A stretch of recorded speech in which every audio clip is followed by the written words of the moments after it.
हर जगह आपने question put up कर दिए, रो लिया, चीख लिया, चिल्ला लिया, कहीं ना कोई दवा काम आई, ना कोई दुआ काम आई, ना कोई चीखना काम आया, ना कोई चिल्लाना काम आया, ना शिकायतें काम आई। सब कर लिया, इनर वर्क करा, इनर वर्क भी कर लिया। अब आगे क्या? आगे आप बिल्कुल मौन हो गए। इसके आगे बताती हूँ अभी मैं। जो आगे की जर्नी का पार्ट है, ये 2 पार्ट में है, दोनों आपने देखने हैं और सुनने हैं और समझने हैं और अपने ऊपर उतारने हैं। ठीक है, तो अब आगे क्या? अब बिल्कुल दिल शांत हो चुका है, ना वो जिद करता है और ना किसी से नफरत करता है, अब ना किसी से प्रेम भी करता है। वो अंदर से नम हो चुका है, शांत हो चुका है बिल्कुल। तो ये क्या है? अब यहाँ पे जो थकान है, एक ऐसी थकान जो आत्मा तक उतर चुकी है, एक ऐसी थकान जो आत्मा यानी आपकी रूह के अंदर उतर चुकी होती है। चीख के, चिल्ला के, थक के, हार के क्या हो गया? एक रूह, एक आत्मा तक पहुंच गई वो चीज। अब और नहीं, बस इससे ज्यादा नहीं, अब बर्दाश्त नहीं। और जब ये फेज आता है तो समझ लो अंदर कुछ घटित होता है, फिर कुछ घटता है, वो घटना शुरू होता है, यानी बदलाव शुरू होता है आपके अंदर, वो भी अंदर से। जो ट्विन फ्लेम जर्नी का ये वो फेज है जहाँ उम्मीद ख़त्म हो जाती है। हर किसी से उम्मीद ख़त्म हो जाती है और वो उम्मीद आप खुद से लगाते हैं। तो यहाँ से आपके सेल्फ वर्थ की शुरुआत होती है, यहाँ यहीं से। अब इसके स्टेप बाय स्टेप हम समझेंगे और ये 2 पार्ट में लेकर के आऊँगी मैं। अब नंबर 1, दिल और दिमाग, दोनों के बीच, दिल और दिमाग, जब दोनों के बीच की जगलिंग ख़त्म हो जाती है, जगल करते हैं ना, एक दूसरे से फाइट करते हैं, दिल फाइट करेगा दिमाग से, दिमाग फाइट करेगा दिल से। तो जब दोनों के बीच का युद्ध ख़त्म हो जाता है इनर वर्क से, तब क्या है? आप हार मान लेते हैं, सरेंडर कर देते हैं यहाँ पे। यानी दिल भी अब थक चुका है और दिमाग भी थक चुका। अब दोनों युद्ध कर करके थक चुके हैं। हर चीज़ का एक अंत होता है। जो अंदर युद्ध चल रहा है उसका भी अंत होगा एक दिन। यहाँ दोनों थक चुके हैं, दिमाग भी और दिल भी। अब यहाँ आप हर छोटी छोटी चीज़ को समझने की कोशिश करते हैं और इसी कोशिश में इतना थक जाते हैं। अब खुद का शरीर तो बोझ बना होता है, यहाँ सोच भी बोझ बन जाती है आपकी। शरीर तो बोझ है ही, और अब क्या होता है? अब सोच भी बोझ लगने लग जाती है। पहले हर बात का आप मतलब निकालते थे, जैसे अब कई आई हुई हैं जो हर छोटी छोटी चीज़ का मैसेज करती हैं, छोटी छोटी चीज़ का मतलब निकालती है। एक एंजल नंबर दी गया, उसी में उलझी रहेंगी 15 दिन। एंजल नंबर दिखाई दे गया, ये दिखाई दे गया, ब्रेन में शिव और शक्ति दिखाई दे गए। तो शिव और शक्ति तो बाहर इमेजेस बनाई हुई हैं। शिव और शक्ति क्या है? आपके प्राण, जहाँ वो ठहर गए वहीं शक्ति है। शिवा और शक्ति आपके प्राणों की शक्ति। प्राण क्या है? शिव। और जहाँ वो रुक गए वो क्या है? शक्ति। शिवा और शक्ति आपके अंदर है। बाहर क्या खोज रहे हो आप? आप बाहर पत्थर की मूर्तियों की इमेजेस देखते हो, अंदर वही बैठी हुई है। इसी रूढ़िवादी परंपरा को आपको तोड़ना है। क्लियर? तो यहाँ क्या है? जब सोच भी बोझ बन जाती है, पहले हर बात का मतलब निकालना, साइन देखना, हर डिले को डिवाइन टाइम बना देते हैं। अगर कोई चीज़ डिले हो रही है तो कोई नहीं, ये डिवाइन टाइम होगा। इनर वर्क लेना है, डिले हो रहा है, ये भी परमात्मा का कुछ है, डिले। तो यहाँ क्या है? हर साइन का मतलब और डिले को डिवाइन टाइम में कन्वर्ट करना, कहना एक आदत बन जाती है। अब दिमाग बंद हो जाता है और दिमाग के आगे जब हम हार जाते हैं, ये हार कमजोरी नहीं है। जो आप बैठे हो ना कि पता नहीं क्या होगा, कैसे होगा, यहाँ भी किंतु परंतु चलते हैं, तो ये कमजोरी नहीं होती। हार जो होती कमजोरी नहीं होती। इतना सब सहने के बाद, इतना सब घटित होने के बाद ये नेचुरल साइलेंस आता है आपके अंदर। जो मौन है वो आपके अंदर ऑटोमेटिक आता है। ये आपकी आत्मा का मौन है, साइलेंस है ये। यहीं से अब आपकी जर्नी शुरू होती है एक्चुअल। क्लियर। नंबर 2, जब रोना और शिकायत करना बंद हो जाता है, रोना भी बंद होगा, शिकायत भी बंद होगी, शिकवा और सवाल बंद हो जाते हैं। इस फेज का सबसे गहरा निशान ये होता है कि आंसू भी सूख जाते हैं। फिर आंसू भी नहीं आएंगे आपके, आंखें भी नम हो जाती हैं, किसी भी बात की कोई फीलिंग ही नहीं रहती आपके अंदर। आंसू भी सूख जाते हैं, दिल भर जाता है, दिल भर जाएगा, आंसू सूख जाएंगे, रोना नहीं आएगा अंदर ही अंदर। शिकायत करने का भी दिल नहीं करता। आप किससे शिकायत करें, चलो छोड़ो, मेंटर ने भी इनर वर्क दिया, वो भी सुनना बंद कर दी, अब छोड़ो, कोई शिकायत नहीं करनी किससे, है ना। तो यहाँ क्या है, शिकायतें करना भी बंद हो जाता है। अंदर ही अंदर मान चुके होते हैं कि जो होना था वो हो गया, अब कुछ नहीं बचा। अब आपको ये नमनेस लगेगी कि ये तो अब नमनेस है, अब जर्नी का कुछ नहीं हो रहा, चलो छोड़ दो, कुछ नहीं है, अब जो होगा देखा जाएगा।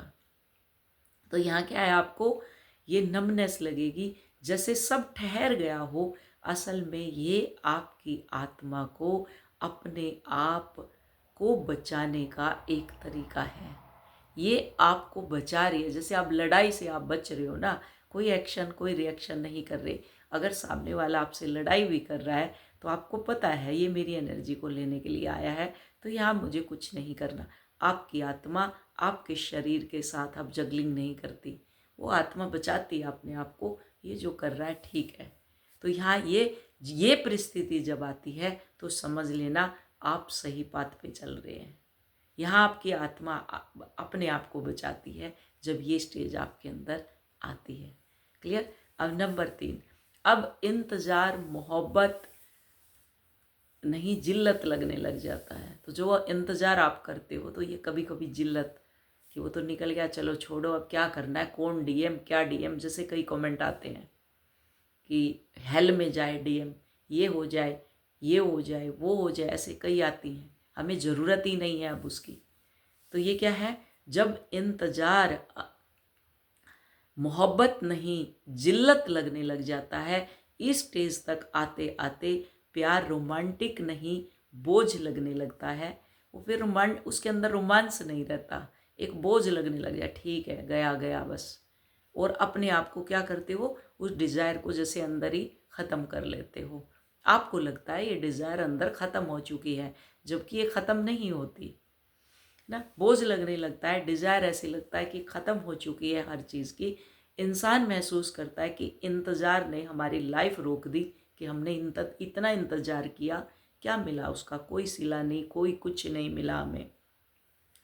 तो यहाँ क्या है कि हमारी तो ज़िंदगी रुक गई, जहाँ थे हम वहीं के वहीं ठहर चुके हैं, और सामने वाला पर्सन ने पता नहीं क्या अचीव कर लिया, ये कर लिया, वो कर लिया। अब अंदर से सवाल उठते हैं, मैं क्यों अपनी ज़िंदगी में किसी के फैसले पर चल रहा था।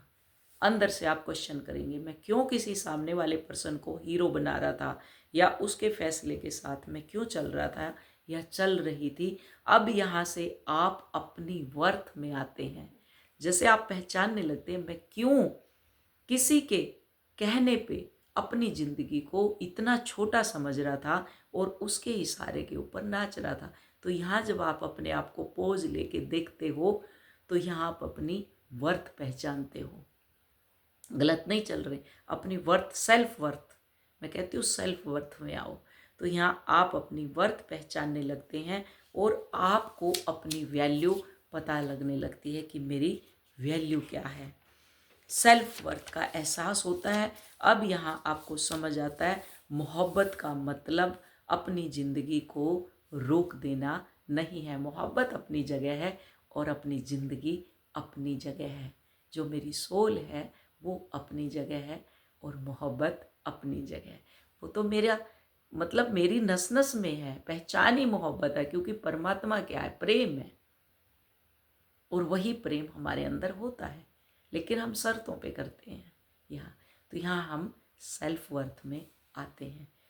क्लियर। नंबर 4, जब साइन, रीडिंग और इनर वर्क भी बेअसर लगने लगे। रीडिंग नहीं सुनेंगे, मैं कहती हूँ जैसे एक बार सुनो, जर्नी का पता चल गया, ख़त्म, वहीं पे आगे बढ़ो, आप वहीं उलझे रहते हो। अब वो भी आपको ऐसे उससे भी उब जाते हो आप, है ना। उससे जब साइन साइन कोई भी आपको अब साइन दिखाई देंगे, उससे भी आप ऊपर उठ जाते हो। सिंक्रोनोसिटी होती है, उससे भी ऊपर उठ जाते हो। अब इनर वर्क भी आपको बेअसर लगने लग, कई कहती हैं हम तो करते ही नहीं। एक तो मक्कारी में नहीं करती, मक्कारी है उनके अंदर, ढीठपना है उनके अंदर, वो नहीं करेंगी, बस क्वेश्चन पुटअप करती रहेंगी, अंदर उतरना नहीं है। क्योंकि जब तक चिल्लाना, ये चोंच बंद नहीं होगी, माइंड क्वेश्चन करता रहेगा और आपकी चोंच चलती रहेगी, माइंड, बॉडी और सोल हाथ कंट्रोल में नहीं है, वो लिखते रहेंगे, तब तक कुछ भी नहीं हो सकता। तो यहाँ क्या है, जब आपको ये सब रीडिंग, साइन और इनर वर्क भी बेअसर लगने लग जाता है, इस फेज में साइन दिखना बंद नहीं होते, उनका कोई असर, जैसे एक स्टेज ऐसी आती है उस पर आप ठीक है, ये नंबर दिख रहे हैं, ग्रेटिट्यूड दिया, बस ठीक है। अभी तो कईयों ने तो इतने इतने लिखेंगे प्रॉपर, ये दिखाई दिया, ये दिखाई दिया, ये कम से भी कम एक कॉपी का पूरा पेज उस पर बनाती हैं मैसेज के ऊपर। ये कब है, शुरू शुरू कि अभी वो बंधी पड़ी हैं डिब्बे के अंदर, उनको कुछ भी पता नहीं है। लेकिन जब आपको पता चल चुका है इनर वर्क करके कि ये लाइफ का एक फेज़ है, वो भी आपका छूट जाता है। ठीक है, ग्रेटिट्यूड, अच्छा ये नंबर दिखाई दिया, थैंक यू सो मच, आगे बढ़ोगे फिर आप, उस वो भी बेअसर लगने लगेगा। फिर इनर वर्क कर रहे हो, वो भी आपको लगेगा पता नहीं शरीर में इफेक्ट हो रहा है कि नहीं हो रहा। एक स्टेज ऐसी आती है, बैलेंस हो जाते हो, सब कुछ हो जाता है, फिर कि पता नहीं कुछ हो रहा है कि नहीं हो रहा है, ऐसे लगने लगेगा। तो यहाँ जैसे कि वैसे ही दिखते हैं, लेकिन अब नॉर्मल हो जाती हैं चीज़ें आपके लिए, बिल्कुल नॉर्मल, कुछ नहीं है, सब नॉर्मल है ना। जैसे कि अगर 11-11 भी अगर दिखे तो आप यहाँ रिएक्ट नहीं करते। टैरो तो देखना सुनना दूर की बात हो जाती है, आप बंद कर देते हो। साइन भी दिखते हैं, इसका मतलब ये नहीं कि ये गलत थे, यहाँ भी साइन भी ठीक है, दिख रहे हैं बस। अब आपकी सोल को किसी भी प्रूफ की ज़रूरत नहीं है कि मैं ट्विन फ्लेम जर्नी में हूँ, या वो मेरा ट्विन फ्लेम है, या मेरा डिवाइन टाइम आएगा। तो यहाँ पर आपकी सोल को प्रूफ की ज़रूरत नहीं है। ये प्रूफ की ज़रूरत जब तक है जब तक आप चिल्लम चिल्ली रखते हो, उसके बाद सब कुछ स्टेबल हो जाता है। तो यहाँ आपकी सोल ऑटोमेटिक वो अपने, जैसे एक स्टेज होती है ना, सपोज एक रबर आपने बहुत खींची, ये है जैसे मेरा ब्रेसलेट है, इसको कितना खींचोगे, पहनने के लिए उतना ही चाहिए ना हाथ में। अगर आप इसको खींचोगे बहुत ज़्यादा तो क्या होगा, टूटेगा।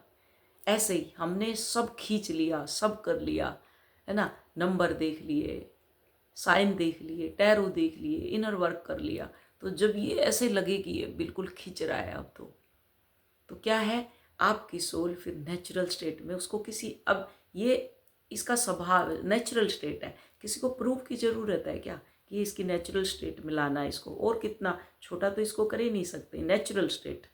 तो ये सोल है ना जो आपकी, अब किसी प्रूफ की ज़रूरत नहीं है। आप इसको हाथ में पहन लिया, ये हाथ के साइज़ का है, तो यहाँ किसी को प्रूफ देने की ज़रूरत थोड़ी है, सबको दिख रहा है ये कि ये तो हाथ के साइज़ का है, दिख रहा है सबको सेम, किसको प्रूफ देना है, हाथ के साइज़ का है। अब बार बार दिखाओगे तो मेरे साइज़ का नहीं है, टाइट है, खुला है, ढीला है, तो आपकी सोल जब तक आप चिल्लम चिल्ली करते हो वो प्रूफ मांगती है।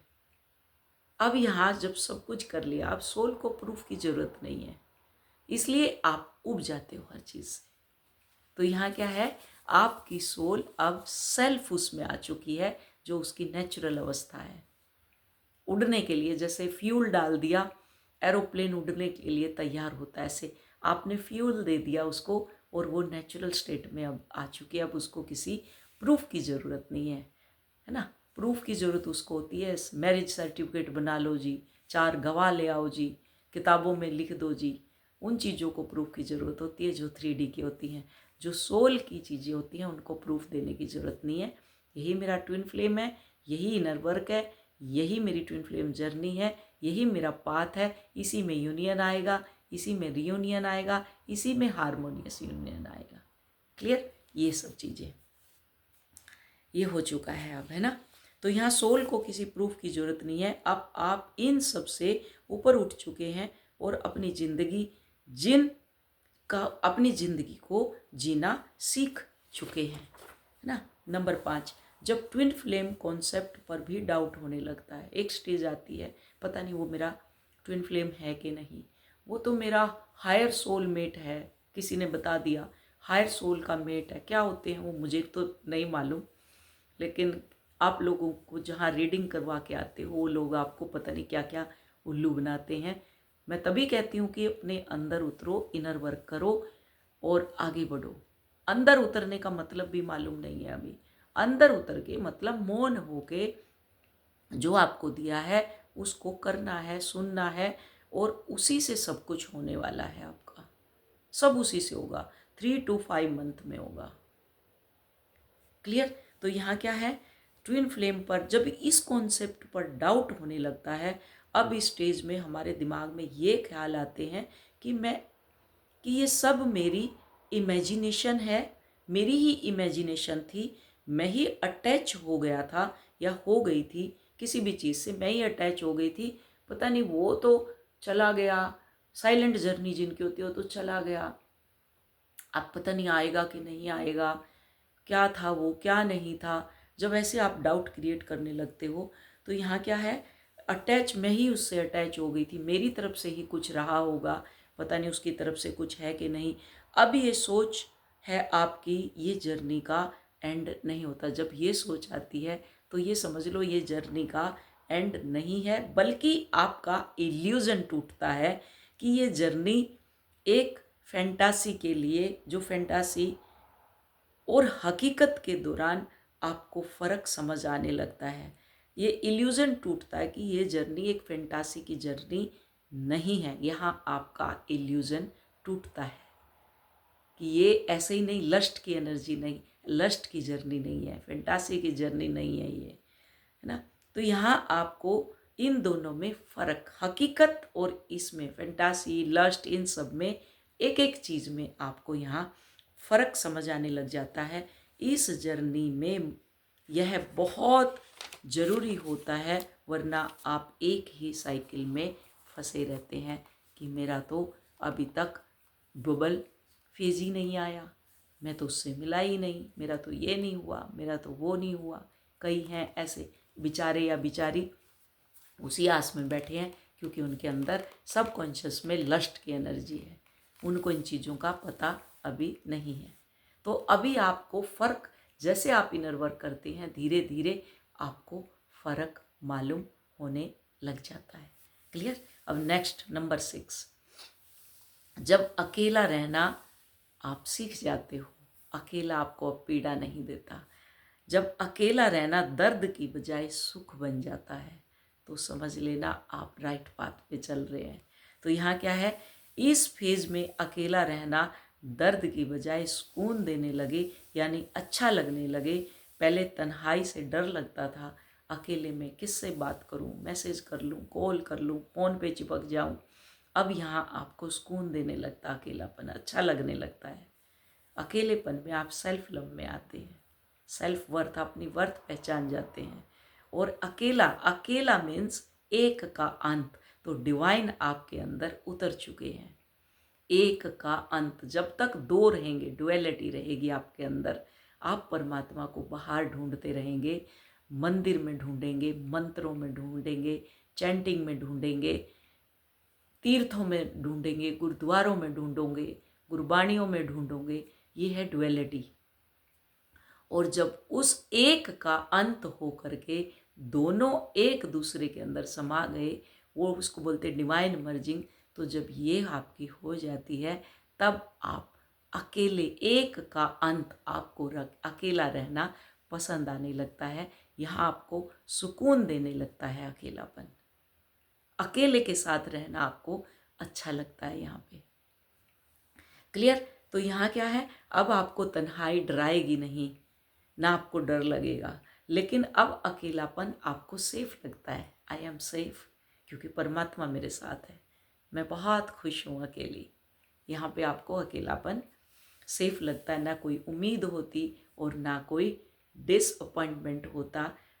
अब एक पीस, लव, शांति, हार्मनी को महसूस करते हैं।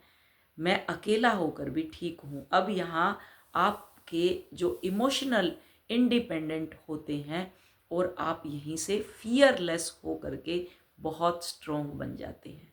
यहाँ इमोशनली इंडिपेंडेंट होते हैं आप जब ये फेज आता है, क्योंकि अभी तो आप अटैच थे इमोशनली अपने काउंटर पार्ट के, किसी और के, परिवार के। तो अब यहाँ क्या है, आप यहाँ इमोशनली डिटैच होते हो, जिसको कहते हैं डिटैच कैसे हुए, ऐसे आप डिटैच होते हैं इनर वर्क करके।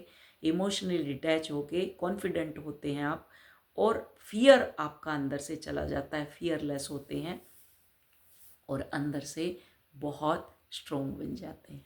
अब नंबर 7, जब आप ब्लेम करना बंद कर देते हैं, यानी जब आपकी ऐसी स्टेज आए कि अंदर से ब्लेम करना बंद कर देते हैं, ये अपने आप होता है।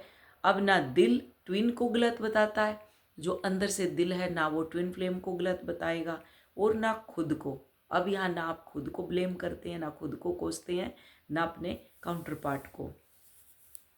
यहाँ समझ आ जाता है कि दोनों अपनी अपनी जगह सही हैं। वो अपनी जगह, अगर उनकी शादी भी हो गई या उन्होंने मुझे छोड़ा है या हमारा सेपरेशन हुआ है, तो ये दोनों का कोई ना कोई, दोनों आपकी अपनी, हमारी अपनी अपनी सिचुएशन है।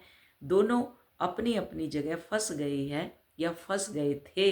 दोनों अपनी अपनी जगह फंस गए थे। जब ब्लेम ख़त्म हो जाता है तो दर्द भी धीरे धीरे ख़त्म हो जाता है। फिर आपके अंदर का जो दुख है, जो दर्द है, जो तकलीफ़ है, वो सारी की सारी ख़त्म हो जाती है। दर्द भी धीरे धीरे ख़त्म हो करके अब आप अंदर से भर जाते हो, चीज़ों को एक्सेप्ट कर लेते हो। यहाँ एक्सेप्टेशन आ जाती है आपके अंदर कि जो कुछ भी हो रहा है उसका आपको पता चल जाता है कि उसकी एक अपनी सिचुएशन है और मेरी एक अपनी सिचुएशन है। तो आज हम यही 7 पार्ट के ऊपर हमने लेकर के आए हैं। इसका एक पार्ट और है जो मैं कल लेकर के आऊँगी।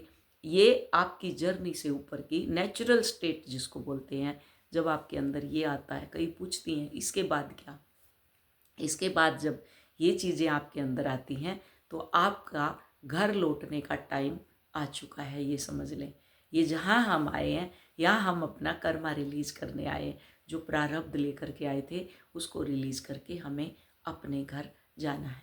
अब कई हैं मोहतरमा, उनका मैं ले लूँ कि आप तो बुराई करती हैं, इसी बुराई से तो हम बचने के लिए इनर वर्क ले रहे हैं। आप तो वीडियो में बुराई करने लग जाती हैं, कौन क्या कह रहा है, आप क्यों करते हो, क्यों ये सब बातें करते हो। मेरे को एडवाइस देती हैं। 4 दिन की मौलवी अल्लाह ही अल्लाह पुकारे, वो एक कहावत है ना, कि उनको भी 4 दिन इनर वर्क करके हुए हैं। मुझे ही जज करती हैं वो सबसे पहले, क्योंकि उनकी आदत है जज करने की। आदत होती है ना किसी किसी की। जब तक आपकी ईगो नहीं टूटेगी, ये आपकी ईगो के ऊपर प्रहार है। अगर आप ट्रिगर हो रही हैं तो इसका मतलब है आपको मैं ब्लॉक दिखा रही हूँ और आपको ये लग रहा है, तो वो वीडियो आपको बार बार सुननी है। वो ट्रिगर है आपका, आप छुपा रहे हो उस चीज़ को। उस वीडियो को बार बार सुनो, जहाँ आपको लग रहा है कि ये बुराई कर रही हैं, उसको आपको बार बार सुनना है। और जब आप इस चीज़ से भी ऊपर उठ जाते हो तो समझ लेना आपने वहाँ से कीचड़ में से मोती चुन लिया है। इसी को कहते हैं कमल में रह करके, जो कीचड़ है, कीचड़ में रह करके कमल खिलता है, इसी को बोलते हैं। तो वहाँ से भी अगर आप ट्रिगर नहीं हुए तो इसका मतलब ये है आप अपनी जर्नी में आगे बढ़ रहे हैं और आप सही से इनर वर्क कर रहे हैं। यहाँ आप जज करना बंद कर देते हैं और ट्रिगर होना बंद हो जाते हैं। जहाँ आपको जो चीज़, अगर आपको कोई चीज़ पानी है, सपोज करो आपको कोई चीज़ अचीव करनी है, मनी अचीव करना है, तो आप इतना पैसा, मीन्स कि आपको उम्मीद भी ना हो, क्योंकि इनर वर्क कर रहे हो, अफर्मेशन कि आप इमेजिनेशन करो यहाँ पे तब ये अफर्मेशन काम आती है, मैनिफेस्टेशन काम आता है। कब आता है? जब आप प्योर फॉर्म में आ जाते हैं। तो जब उस पैसे से आप कंफर्टेबल हैं, शीशे में देख के आप अपनी नज़र मिला सकते हैं अपने आप से कि आई एक्सेप्ट माई सेल्फ, मैं जैसी भी हूँ अपने आप को एक्सेप्ट करती हूँ, तब आपका काउंटर पार्ट आपको एक्सेप्ट करेगा, तब मनी आपको एक्सेप्ट करेगा, रिश्ते आपको एक्सेप्ट करेंगे।